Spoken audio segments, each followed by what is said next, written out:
السلام علیکم، مبشر لقمان میرا نام ہے اور بڑی امپورٹنٹ خبریں ہیں۔ سب سے پہلے تو یہ کیا واقعی پی ڈی ایم جو ہے اس کو غیر ملکی سپورٹ ہے؟ کیا واقعی پاکستان میں جو اپوزیشن ہے اس کو اسرائیل، سعودی عربیہ، بھارت اور امریکہ مل کر اس کی مدد کر رہے ہیں، مالی طور پہ بھی اور پلاننگ کے طور پہ بھی؟ اس کے اوپر بات کروں گا۔ پھر آپ کو یہ بتاؤں گا کہ ڈونلڈ ٹرمپ نے اپنے ایجنڈے کو تیز کرنے کے لیے یعنی وقت سے پہلے کرنے کے لیے، جنوری سے پہلے، اس سے پہلے کہ وہ آفس چھوڑیں، انہوں نے تیزی کر دی اس میں۔ وہ کیا ایجنڈا ہے وہ بھی آپ کو بھی میں بتاؤں گا۔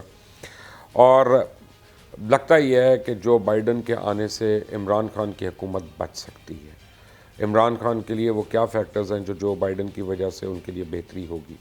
اور اب کیا عمران خان اس ضمن میں ہم یہ کہہ سکتے ہیں ان کو غیبی طاقت ان کے لیے ایک مدد کر رہی ہے؟ وہ کیا غیبی طاقت ہے وہ بھی میں آپ کو بتاؤں گا۔ اچھا جی، گزشتہ ویڈیو میں آپ کو میں نے بتایا تھا عمران خان نے بغیر نام لیے اشارہ کیا تھا اور ہم ساروں نے سمجھا کہ وہ سعودی عربیہ کا نام لے رہے ہیں، لیکن انہوں نے کہا کہ غیبی طاقتیں ہیں، بڑی ریاستیں ہیں جو ان کو مجبور کر رہی ہیں کہ وہ اسرائیل کو تسلیم کر لیں۔ آج فارن آفس نے صبح اس کی تردید بھی کر دی، انہوں نے کہا جی عمران خان کا مطلب سعودی عربیہ سے نہیں تھا۔ اب اگر سعودی عربیہ سے نہیں تھا تو انڈیا سے ہمارے تعلقات اچھے نہیں ہیں، اور کیا کہتے ہیں اسرائیل سے براہ راست تعلقات نہیں ہیں، تو پھر بچ جاتا ہے امریکہ۔ اس کا مطلب ہے امریکہ جو ہے آرم ٹویسٹ کر رہا ہے پاکستان کو یا عمران خان کو کہ کسی طرح وہ اسرائیل کو ریکگنائز کر لیں۔ اب عرب میڈیا نے بھی یہ دعویٰ کر دیا ہے، اب جو خود ان کا مڈل ایسٹ کا میڈیا وہ کہہ رہا ہے کہ جی پاکستان کے اوپر شدید دباؤ ہے کہ وہ اسرائیل کو کسی طرح ریکگنائز کر لے۔ اب امریکہ سے کون کون پاکستان کے اوپر دباؤ ڈال سکتا ہے؟ یہ تو کوئی ڈھکی چھپی سائنس ہے نہیں، راکٹ سائنس ہے نہیں۔ ڈونلڈ ٹرمپ یہ صاحب جو ہیں، یا جیرڈ کوشنر کے کس سے تعلقات ہیں؟ ان کے پاکستان کے جو علی صدیقی ہیں ان سے تعلقات ہیں، ان کے زلفی بخاری سے تعلقات ہیں۔ آبویسلی ان لوگوں کے تھرو ہی پریشر آ رہا ہوگا اگر وہ پریشر ڈال رہی ہیں تو۔ ڈونلڈ ٹرمپ نے، آپ نے دیکھا ہے کہ پچھلے کچھ عرصے سے اسرائیل کو حیران کن طور پہ سپورٹ کیا۔ سب سے پہلے تو جو انہوں نے اپنا کیپٹل امریکہ کا یروشلم میں کیا، شفٹ کیا تل اویو سے، تو وہ ایک بڑی امپورٹنٹ موو تھی اور اس کو بڑا کوریج بھی ملا وہاں پہ اور اس کے اوپر ریاکشن بھی بڑا آیا۔ اس کے بعد انہوں نے ڈونلڈ ٹرمپ نے بہت سے عرب ممالک کو بڑا پریشرائز کرنے کی کوشش کی کہ وہ اسرائیل کے ساتھ نہ صرف تعلقات بہتر کریں بلکہ اس کو ریکگنائز کریں۔ اچھا، اس حوالے سے جو ان کے خدشات تھے، سعودی عربیہ کے اور اسرائیل کے جوائنٹ خدشات تھے، وہ ایران کے جوہری معاہدے کے متعلق تھے، تو ڈونلڈ ٹرمپ نے یونیلیٹرلی اس معاہدے سے وڈرا کر لیا اور ایران کو انہوں نے ایک کونے میں دھکیل دیا۔ لیکن ساتھ ہی ڈونلڈ ٹرمپ کو بڑی سبکی کا بھی سامنا ہوا کہ ان کو اپنی کونسل میں وہاں پہ یونائٹڈ نیشنز میں جب ایران کے خلاف وہ ووٹ سے ہار گئے اور اس کی اقتصادی مدد کے لیے، تو وہ بھی ان کو سیٹ بیک ہوا۔ یہ ساتھ ساتھ پیرلل سب چیزیں چل رہی تھیں۔ ٹرمپ جو ہیں، ٹرمپ کی خواہش تھی کہ افغانستان سے فوجیوں کو واپس بلا لیا جائے، اور وہ پوری کوشش میں کہ عراق سے کسی طرح میجر ان کا سامان جو ہے فوج کا وہ بھی اور فوجی بھی ان کا انخلا کیا جائے 20 جنوری 2021 سے پہلے، جب ڈونلڈ ٹرمپ کا آخری دن ہوگا وائٹ ہاؤس میں آفیشلی۔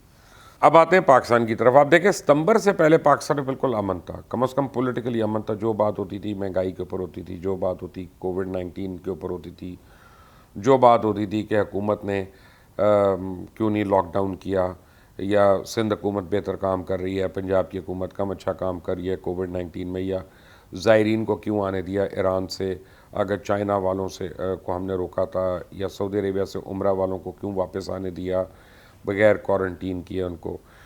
تو یہ ساری باتیں صرف یہ ہو رہی تھی۔ یکا یک پی ڈی ایم بنتی ہے، اور یکا یک اس کے پہلے ہی دن نواز شریف صاحب ایک کھڑاک آ کے بھرپور تقریر کر دیتے ہیں اسٹیبلشمنٹ کے خلاف، اور پھر دوبارہ وہ اس کو اپنے بیانیے کو بلڈ اپ کرتے ہیں۔ اس میں جنرل فیض حمید کا بھی نام لیتے ہیں، اس میں جنرل باجوہ کا بھی نام لیتے ہیں، اس میں جنرل عاصم باجوہ کا تو خیر سارے انہوں نے نام لے رہے ہیں، شروع سے لے رہے ہیں ابھی تک۔ تو یہ سارے لینا شروع ہو گئے، اور پی ڈی ایم کی تحریک میں ایک حدت آ گئی، اس میں ایک وہ آ گئی، سو مچ سو کہ پی ڈی ایم کے رہنما تو کہنا شروع ہو گئے کہ دسمبر اور جنوری میں رجیم چینج ہے یا میجر چینج ہے۔ شیخ رشید نے بھی آ کے یہ کہا کہ جی جنوری کے بعد امن ہو جائے گا۔ جنوری کے بعد امن ہونے کا مطلب یہ ہے کہ مسئلے ہیں، مسئلے ایگزسٹ کرتے ہیں، اور حکومت کو یہ امید ہے کہ وہ جنوری تک ان تمام مسائل کا حل نکال لے گی. لیکن جنوری میں مسئلے کیوں ختم ہو جائیں گے پی ڈی ایم کی طرف سے؟ اس لیے کہ ڈونلڈ ٹرمپ اپنے گھر چلے جائیں گے, جو بائیڈن وہاں پہ آ جائیں گے, اور یہ جو نیکسس ہو رہا ہے, جو سارے لوگوں کا خیال ہے یا بہت سے پنڈتوں کا خیال ہے کہ جناب اس میں سعودی عربیہ, امریکہ اور انڈیا شامل ہیں جو نواز شریف کو مدد کر رہے ہیں, تو وہ جو ہے وہ تتر بتر ہو جائے گا.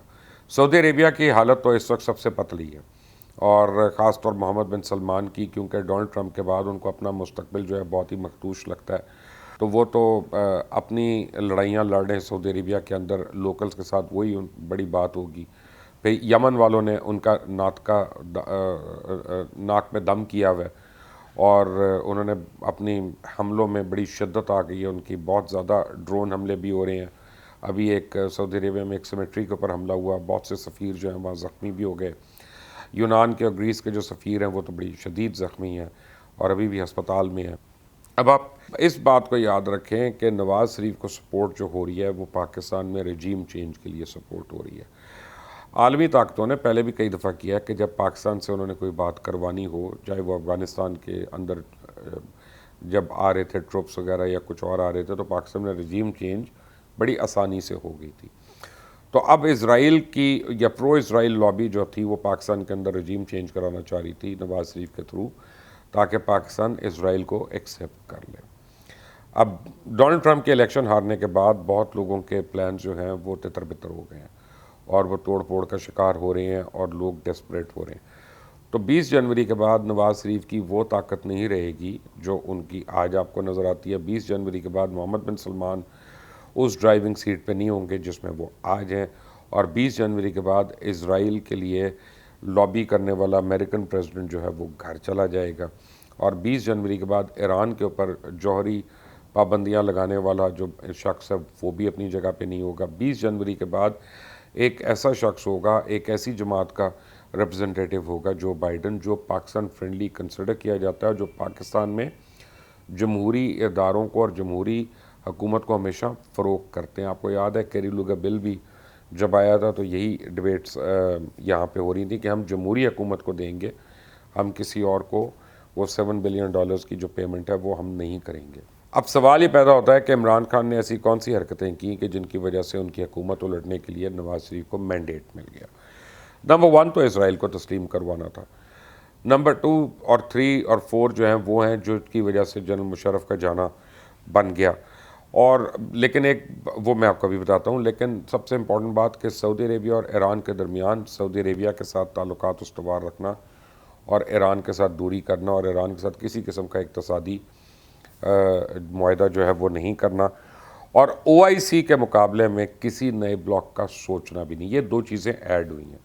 جو 3 چیزیں پہلے تھیں جس کی وجہ سے مشرف کو بھی بڑی پرابلم ہوئی تھی, ایک تو یہ تھا کہ boots on the ground Americans چاہتے تھے کہ وہ خود فزیکلی یہاں پہ ہوں حالات کو مانیٹر کرنے کے لیے. دوسرا تھا کنٹرول آف گوادر, کہ گوادر جو تھا امریکہ چاہتا تھا کہ اس کے کنٹرول میں, اور تیسرا تھا اسٹریٹجک ڈسٹینسنگ فرام چائنا.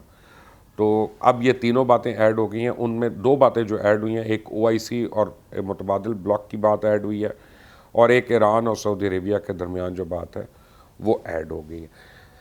لیکن کرنا کیا ہو رہا ہے؟ غیبی امداد کا جو میں نے آپ کو کہا تھا کہ کووڈ-19 جو ہے بہت تیزی سے پھیل رہا ہے, اور ہمارے لیفٹ رائٹ ہر جگہ پہ نئے کیسز آ رہے ہیں, جاننے والوں میں ہو رہے ہیں, اللہ رحم کرے بڑے لوگوں کی اموات بھی ہو رہی ہیں. لیکن اس وجہ سے حکومت جو ہے وہ سیکشن 144 کو بڑی امپورٹنٹلی امپلیمنٹ کر سکتی ہے, اور وہ ہر قسم کی پولیٹیکل گیدرنگ کو عمران خان نے تو کہہ دیا کہ اب وہ نہیں ہونے دیں گے. لیکن اب اس پولیٹیکل گیدرنگ کو روکنے کے لیے ان کو وہ قوانین کو عمل میں لانا پڑے گا, جیسے دفعہ 144 ہے کہ 3 یا 4 سے زیادہ افراد جو ہیں وہ ایک جگہ پہ ایک ساتھ نہیں ہو سکتے, کراؤڈ نہیں کر سکتے. تو اپوزیشن اگر بہت زیادہ ریٹیلیٹ کر دیا تو وہ جلسہ تو کر لے گی, لیکن اس جلسے کی تعداد وہ نہیں ہوگی جو ہو سکتی تھی. یعنی اگر لیٹ سے 10 لاکھ لوگوں نے آنا تھا تو وہاں صرف 50,000 لوگ پہنچیں گے. اگر 1 لاکھ لوگوں نے آنا تھا تو وہاں پہ صرف 10,000 لوگ پہنچیں گے, کیونکہ مختلف شہروں کی جگہ سے جب ٹولیوں کی صورت میں لوگ نکلتے ہیں جلسے میں جانے کے لیے, تو آپ سیکشن 144 کی وجہ سے ان کو وہیں پہ روک لیتے ہیں اور ایک جگہ پہ جمع نہیں ہونے دیتے.